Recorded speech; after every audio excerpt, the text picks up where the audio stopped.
India में एक ऐसी जगह है जहां पहाड़ों के नज़ारे किसी और प्लानेट के लैंडस्केप जैसे दिखते हैं, जहां के रोड दुनिया के सबसे खतरनाक रोड में से एक है और यहां पहुंचना एक अचीवमेंट से कम नहीं है। यह है the middle land. Welcome to Spiti valley.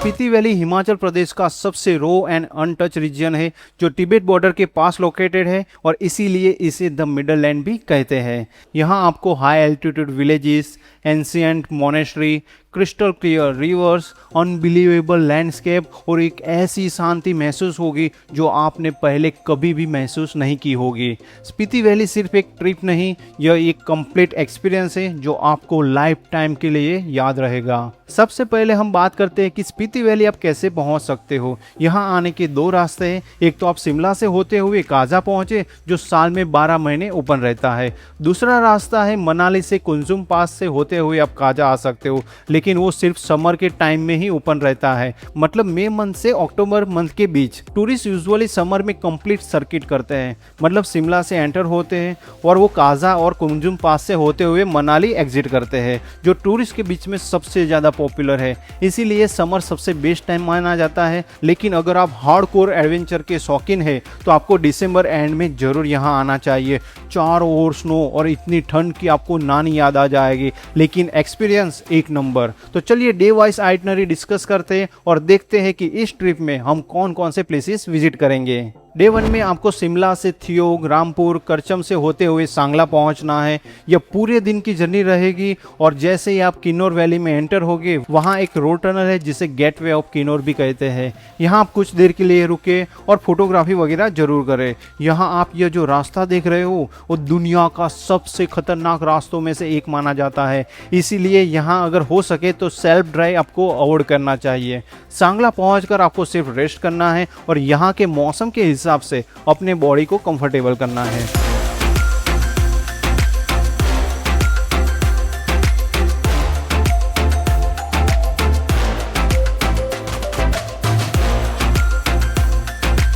Day 2 में ब्रेकफास्ट करने के बाद आपको सांगला में कुछ प्लेसेस विजिट करने हैं। सबसे पहले आप पहुंच जाए बेरिंगनाथ मंदिर जो लॉर्ड शिवा को समर्पित है और यह वुडन स्ट्रक्चर बहुत पुराना माना जाता है। बाद में आपको विजिट करना है कामरू फोर्ट, जिसके लिए आपको लगभग 10 मिनट जितना वॉक करना पड़ेगा। यहाँ आप यह जो टावर जैसा फोर्ट देख रहे हो वो करीबन 1500 साल से भी पुराना कंप्लीट वुडन स्ट्रक्चर है जिसे बुसेर डायनेस्टी में बनाया गया था। यहाँ कामाख्या देवी टेम्पल भी है। यहाँ आने के लिए आपको कैप पहननी होगी और कमरबंद भी बांधना पड़ेगा। यहाँ पास में ही बद्री विशाल टेम्पल है, वो भी आप विजिट कर सकते हो। यहाँ से सांगला टाउन का बहुत ही प्यारा नज़ारा भी आपको देखने को मिलेगा।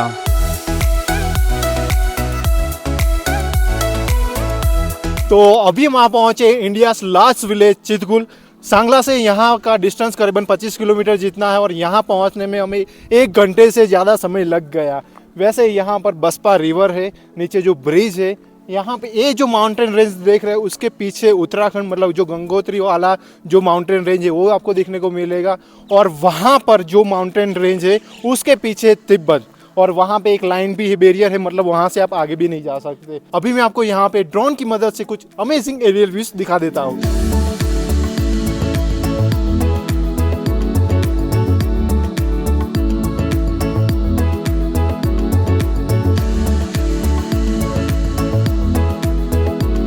अब आपको जाना है नाको विलेज, जिसका डिस्टेंस चितकुल विलेज से लगभग 150 किलोमीटर जितना है, जिसमें 5 से 6 घंटे जितना समय लग सकता है। अगर आप विंटर मतलब दिसंबर से मार्च के बीच में आ रहे हो तो आपको रास्ते में बहुत सारी स्नो देखने को मिलेगी। अदरवाइज समर या किसी और सीजन में यह रास्ता कुछ ऐसा देखने को मिलता है।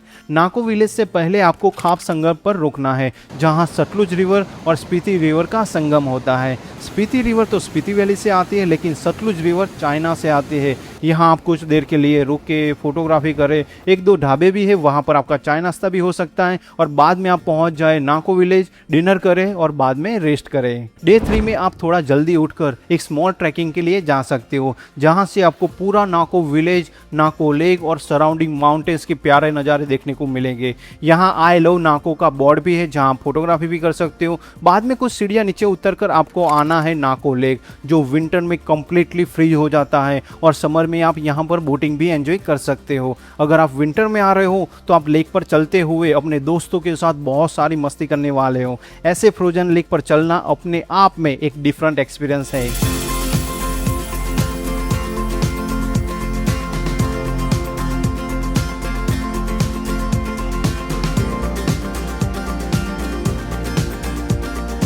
नाको विलेज में एक ओल्ड मोनेस्ट्री भी है जो आप विजिट कर सकते हो। मोनेस्ट्री काफ़ी पीसफुल लोकेशन पर है और वहाँ से सराउंडिंग व्यूज़ भी काफ़ी सुंदर है। बाद में आपको खूबसूरत रास्तों से आगे बढ़ना है। एक बात बताऊँ, अब तक हमने जितने भी प्लेसेस विजिट किए वो सब प्लेसेस किन्नौर वैली में आते हैं, लेकिन अब हम एंटर हो गए स्पीति वैली। यह है सुमड़ो चेक पोस्ट जो स्पीति वैली का गेटवे है और यहाँ पर एक कैफ़े भी है जो आर्मी द्वारा चलाया जाता है। टूरिस्ट यहाँ पर चाय और समोसा एंजॉय करते हैं और बाद में आगे बढ़ते हैं।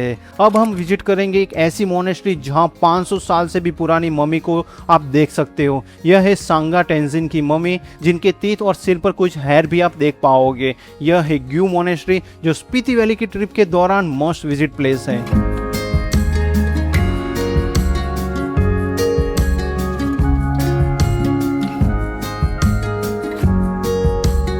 अब हम विजिट करेंगे ताबो मोनेस्ट्री जो 1000 साल से भी पुरानी मानी जाती है। ऐसा कहा जाता है कि दलाई लामा जी ने निवृत्त होने के बाद बाकी का जीवन यहाँ गुजारने की इच्छा जताई थी। इस मोनेस्ट्री में बहुत पुराने पेंटिंग्स एंड स्टैचूज है, जिसे प्रिजर्व करने के लिए अंदर फोटोग्राफी वगैरह अलाउ नहीं है। ताबो विलेज की वाइब बहुत ही पीसफुल है और यहाँ अगर आप नाइट स्टे करना चाहते हो तो काफ़ी सारे होम स्टे एंड होटल्स वगैरह भी है।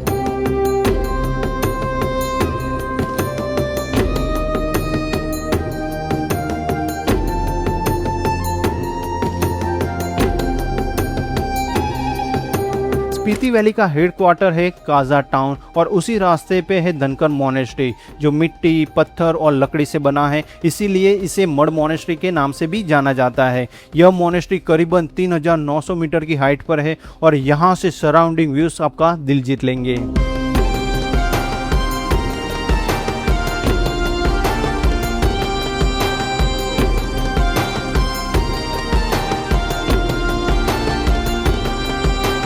इस फ्रोजन वाटरफॉल के वीडियोस तो आपने जरूर देखे होंगे। वैसे यह एक आर्टिफिशियल वाटरफॉल है जो विंटर में पूरा फ्रीज हो जाता है और बहुत खूबसूरत लगता है। यहाँ आइस कैफे भी होता है जहाँ आपका कुछ चाय नाश्ता वगैरह भी हो जाएगा।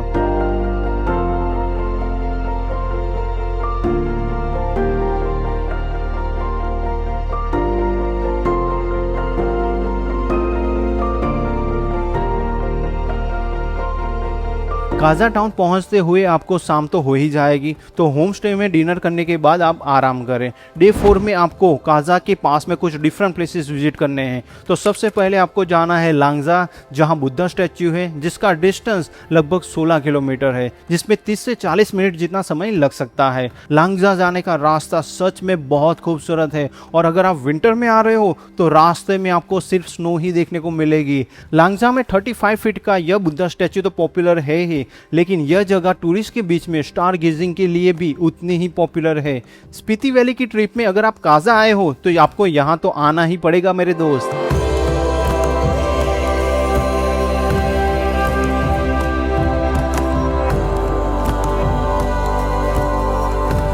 लांगजा से सिर्फ 10 किलोमीटर के डिस्टेंस पे है world highest motorable village comic, जहां एक मोनेस्ट्री है, एक म्यूजियम भी है, जहां 50 रुपये की एंट्री टिकट से आप यहां के लोकल कल्चर के बारे में जान पाओगे। एक रेस्टोरेंट भी है जो वर्ल्ड हाईएस्ट रेस्टोरेंट से जाना जाता है। यहां आप आधे घंटे से 1 घंटे जितना समय बड़े आराम से बिता सकते हो।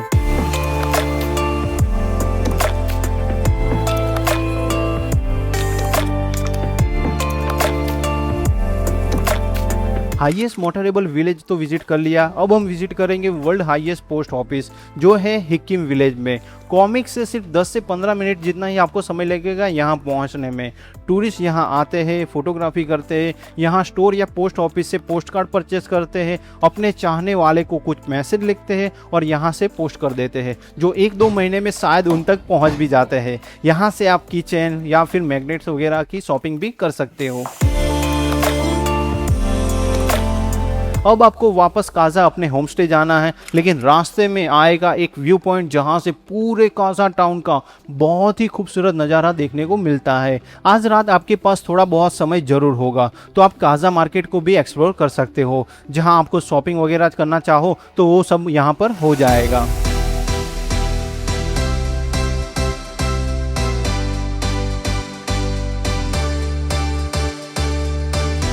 डे 5 में हम सिर्फ 2 मेजर प्लेसेस विजिट करेंगे, लेकिन उसके लिए हमें ज़्यादा समय चाहिए, तो जल्दी से ब्रेकफास्ट करके आपको आगे बढ़ते हुए सबसे पहले पहुंचना है स्पीति वैली की सबसे पॉपुलर मोनेस्ट्री।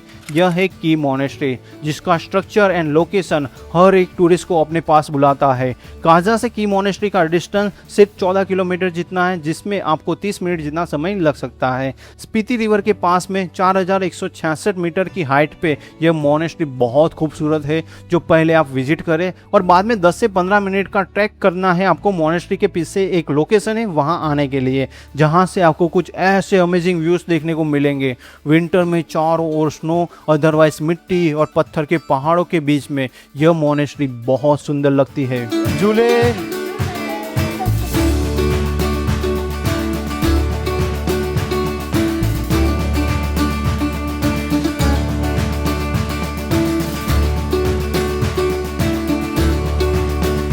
अब आगे बढ़ते हुए आपको किबर विलेज आना है, जहां स्नो लेपर्ड दिखने के चांसेस होते हैं, लेकिन उसके लिए आपको वेट भी करना पड़ सकता है और टूरिस्ट के पास इतना समय कहाँ होता है। तो आगे बढ़ते हुए आपको पहुंच जाना है चिचम ब्रिज। 13,600 फीट की हाइट पर बना यह सस्पेंशन ब्रिज किसी मार्वेल आर्किटेक्चर से कम नहीं है। यह शानदार bridge Kibber and Chicham village को कनेक्ट करता है। टूरिस्ट यहाँ आते हैं, चाय नाश्ता करते हैं, फोटो वीडियोग्राफी करते हुए अपना अच्छा समय बिताते हैं।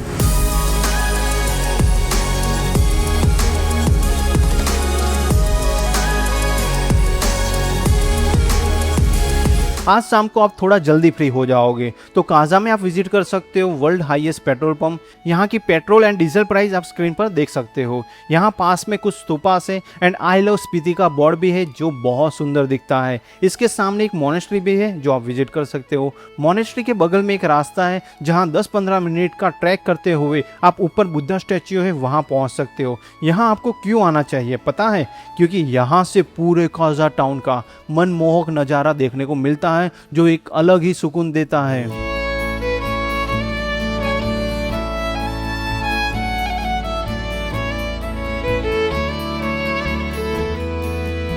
अगर आप स्पीति वैली सर्किट कर रहे हो तो डे 6 में आपको आगे बढ़ते हुए चंद्रताल लेक जाना है, जो एक अद्भुत लेक है और यहाँ पर आप नाइट स्टे भी कर सकते हो। नेक्स्ट डे आप कुंजुब पास होते हुए मनाली एग्जिट कर सकते हो। अगर आप विंटर में आ रहे हो या फिर वापस जाना चाहते हो तो डे 6 में आपको काजा से जाना है कल्पा विलेज, जिसका डिस्टेंस लगभग 210 किलोमीटर जितना है, जिसमें ऑलमोस्ट पूरा दिन चला जाएगा। यूजुअली जो दिसंबर के एंड में स्पीति वैली एक्सपीडिशन टूर होता है वो कल्पा विलेज में 31st की नाइट सेलिब्रेट करते हैं। कल्पा बहुत सुंदर विलेज है जहां आपको किन्नौर कैलाश के दर्शन भी होते हैं और यहां की इवनिंग मैजिकल होती है।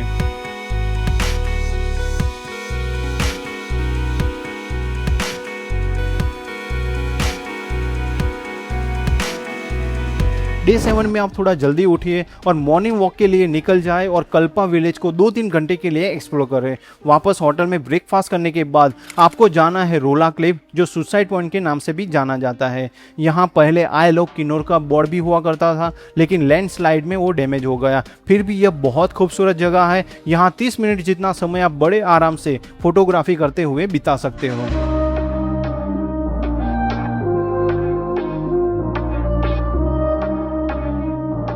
अब हमें कल्पा विलेज से वापस जाना है शिमला, जिसका डिस्टेंस लगभग 225 किलोमीटर जितना है, जिसमें 7 से 8 घंटे जितना समय लग सकता है। यह हमारी स्पीति वैली ट्रिप का लास्ट डे है और बहुत सारी लाइफ टाइम मेमोरीज के साथ हम इस ट्रिप को समाप्त करेंगे। हर साल हजारों टूरिस्ट स्पीति वैली आते हैं। बाइक राइडर्स के लिए तो यह एक जन्नत है। अगर आप स्पीति वैली ट्रिप को कोई बढ़िया ट्रैवल पैकेज के साथ एंजॉय करना चाहते हो तो उस रिलेटेड कॉन्टेक्ट इन्फॉर्मेशन मैंने आपको वीडियो के डिस्क्रिप्शन में दे दी है। स्पीति वैली एक ऐसी जगह है जहां आप सिर्फ ट्रैवल नहीं करते, आप खुद को डिस्कवर करते हो। अगर आप एक रियल एडवेंचर एक्सपीरियंस चाहते हो तो स्पीति वैली आपके बकेट लिस्ट में होना ही चाहिए। अगर आपको इस ट्रिप के बारे में और भी कोई डाउट है तो कमेंट में जरूर पूछिए या फिर इंस्टाग्राम में मेरे साथ कनेक्ट भी हो सकते हो। तो इस वीडियो को हम यही समाप्त करते हैं और मिलते हैं हमारे नेक्स्ट वीडियो में। तब तक आप अपना ख्याल रखें। Save nature, save water, take care, bye bye. Thank you for watching this video and do not forget to like, comment, share and subscribe to our channel.